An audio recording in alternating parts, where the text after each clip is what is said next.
Nedir bu başımdaki felaket? 40 yıldır sefalette vahmet.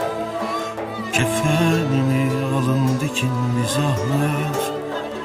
Gömün beni bir başıma. Nedir bu başımdaki felaket?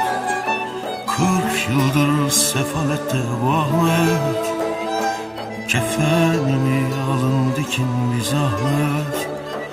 Gömün beni bir başıma. Nedir bu başımdaki felaket?